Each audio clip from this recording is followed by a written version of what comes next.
Антарктида издавна привлекает внимание человечества, ведь любая земля рано или поздно вызывает интерес у государств. В 1961 году в силу вступил договор об Антарктике, согласно которому подписавшие его страны обязались не размещать на континенте военные базы, не добывать полезные ископаемые и использовать Антарктиду исключительно в мирных научных целях. Под документом стоят подписи 50 государств, в том числе Российской Федерации, Китая и Соединенных Штатов Америки.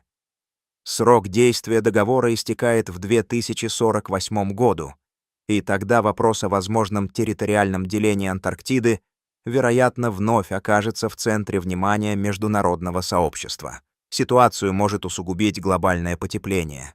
По прогнозам ученых, если климат будет меняться в соответствии с текущими сценариями, к середине 21 века климат на некоторых территориях Антарктиды может существенно потеплеть и в ряде мест напоминать климат современной Норвегии. На сегодняшний день 7 государств выдвигают территориальные претензии на различные районы континента.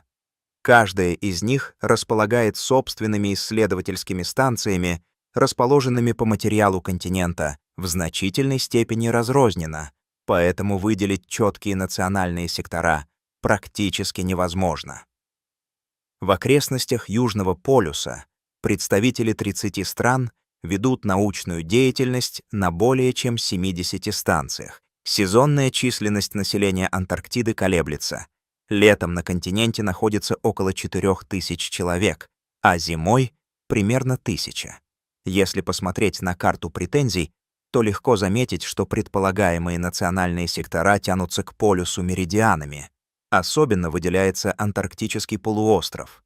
На него претендуют Аргентина, Чили, Бразилия и Великобритания. Это объясняется сравнительно мягким климатом полуострова и его близостью к побережью Южной Америки через пролив Дрейка. Тем не менее, многие амбиции различных государств сдерживаются выступлениями России, правопреемницы страны, открывшей материк, и Соединенных Штатов, которые поддерживают на континенте крупнейший исследовательский контингент. Обе державы придерживаются мнения, что Антарктида должна оставаться пространством международного сотрудничества, свободным от государственных границ. Многие мало осведомлены о том, что когда-то Антарктида могла стать территорией Российской империи. В эпоху великих географических открытий новые земли обычно переходили под контроль государств, чьи корабли первыми достигали неизведанных территорий и получали названия, связанные с этими государствами. Антарктида такого колониального статуса не приобрела, хотя ее существование было доказано российской экспедицией под командованием Фадея Беллинсгаузена и Михаила Лазарева. В январе 1820 года они первыми подошли к берегам шестого континента. История российской экспедиции начинается 16 июля 1819 года, когда шлюпы «Восток» и «Мирный», специально подготовленные для длительного похода, покинули Кронштадт и отправились в плавание, в котором приняло участие 190 человек. Экспедицию возглавлял капитан второго ранга Фаддей Беллинсгаузен, его помощником был офицер Михаил Лазарев. Несмотря на государственное финансирование, путешествие имело преимущественно научные цели. Политические мотивы, такие как стремление опередить англичан, также учитывались. С первых дней плавания моряки вели наблюдения и фиксировали их в вахтенном журнале. Команда состояла из здоровых, опытных и грамотных добровольцев. Запасы продовольствия и материалов были рассчитаны на 2 года, однако пополнение припасов производилось в портах на маршруте.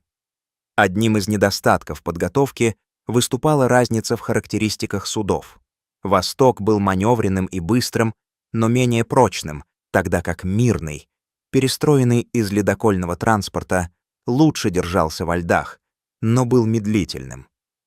Путь экспедиции оказался трудным. Моряки преодолевали дрейфующие льды, штормы, ледяной дождь и полное отсутствие связи с родными берегами. Несмотря на это, за 751 день плавания в течение которых суда прошли более 92 тысяч километров, экспедиция потеряла всего 3 человек. Шлюпы несколько раз вынужденно уходили в северные широты в поисках более благоприятных условий, однако затем возвращались к южным широтам и продолжали поиски материка. В ожидании улучшения льдовой обстановки команда исследовала острова Полинезии и открыла 15 новых островов, дав им русские названия. Датой открытия Антарктиды обычно считается 28-16 по старому стилю января 1820 года, когда Восток и Мирный подошли к будущей земле королевы Мод. Суда неоднократно пересекали Южный полярный круг и шли вдоль береговой полосы материка. В начале февраля корабли вновь приблизились к побережью, в район, который позднее назовут берегом принцессы Астрид, однако плохая погода помешала подробно исследовать местность. Весной навигация у берегов Антарктиды стала невозможной, и суда направились в Сидней. Второй поход к материку был предпринят в ноябре того же года. Экспедиция открыла острова Петра I, Шишкова, Мордвинова и землю Александра I. 30 января 1821 года на востоке обнаружили течь, что вынудило завершить экспедицию. В июле корабли вернулись в Кронштадт. Александр I, удовлетворенный результатами, наградил участников экспедиции, но не стал заявлять территориальные права на открытые земли. Возможно, император считал, что России достаточно уже имеющихся территорий и не видел смысла владеть удаленным ледяным континентом, который было практически невозможно контролировать и который тогда казался малоценным. В течение длительного времени Антарктида привлекала сравнительно мало внимания. Туда отправлялись лишь редкие экспедиции, и территориальные претензии выдвигались редко. Российское первооткрытие континента не оспаривалось. Однако с ростом понимания научного и ресурсного потенциала Антарктиды страны поспешили подписать в 1959 году Международный договор об Антарктике, вступивший в силу в 1961 году. Договор закрепил нейтральный статус континента. Антарктида не принадлежит ни одному государству. На ней запрещено размещение военных объектов, а с 1980-х годов материк считается безъядерной зоной. Сегодня в Антарктиде функционирует около 50 научных станций, в том числе 7 российских станций и 1 полевая база. На континенте действуют уникальные природные объекты и явления, которые привлекают ученых со всего мира. В подледных озерах Антарктиды, известных более чем в 140 случаях, возможно существование изолированных экосистем, которые развивались миллионы лет. Самое знаменитое из таких озер — озеро Восток, расположенное под 4-километровой толщей льда. Озеро не замерзает благодаря геотермальному теплу, и температура его воды достигает приблизительно 10 градусов Цельсия. Ученые спорят о природе организмов, которые там могут обитать. Американские исследователи в 1990-е годы изучили образцы льда, образовавшегося из воды озера, и нашли генетические последовательности более чем 1600 видов, среди которых были эукариоты. Эти результаты вызвали сенсацию. Некоторые фрагменты ДНК напоминали последовательности, характерные для кишечной микрофлоры рыб, что породило предположение о существовании в озере более сложных организмов.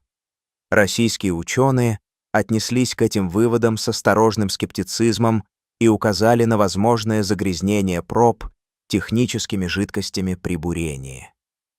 Они утверждали, что о достоверном открытии восточной жизни можно говорить лишь в случае обнаружения абсолютно уникальных последовательностей.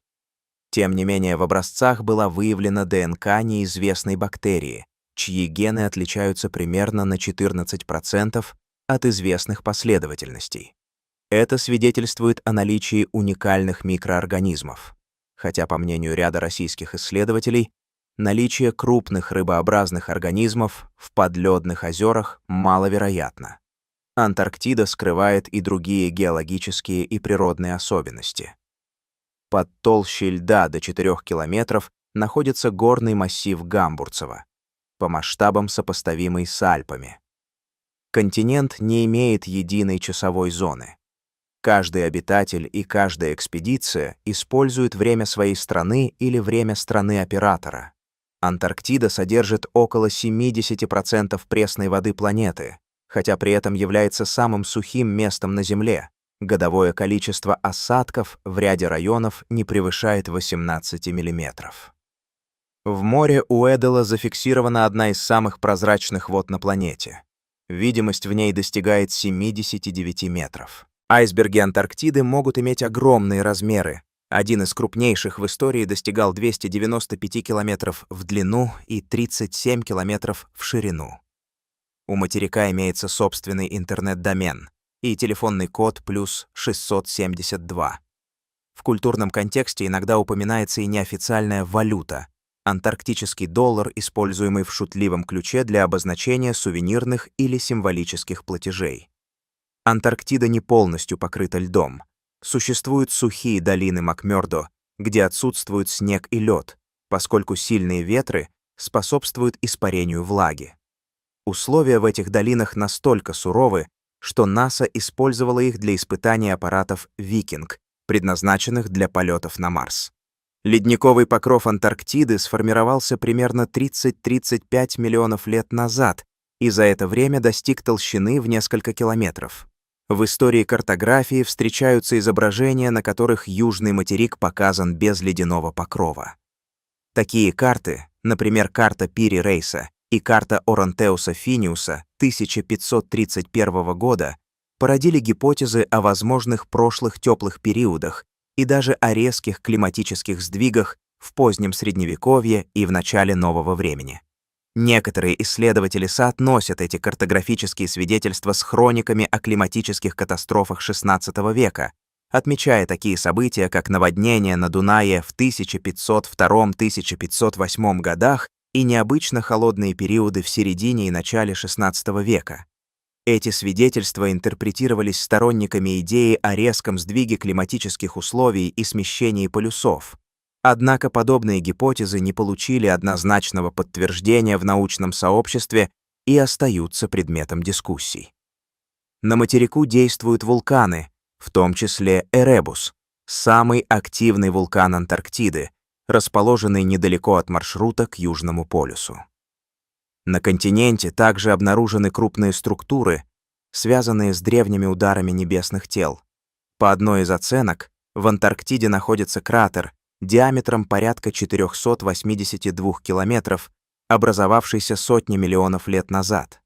Представленные факты подчеркивают уникальность и сложность Антарктиды как объекта научного исследования, геополитической значимости и глобальной экологической важности. Континент остается полем для международного сотрудничества и дискуссий о будущем режимов доступа, охраны и использования его ресурсов. Вопросы, связанные с территориальными претензиями, влиянием изменения климата и возможным освоением минеральных богатств, потребуют внимательного международного регулирования в ближайшие десятилетия, особенно по мере приближения к 2048 году, когда истекает срок действия действующего договора об Антарктике.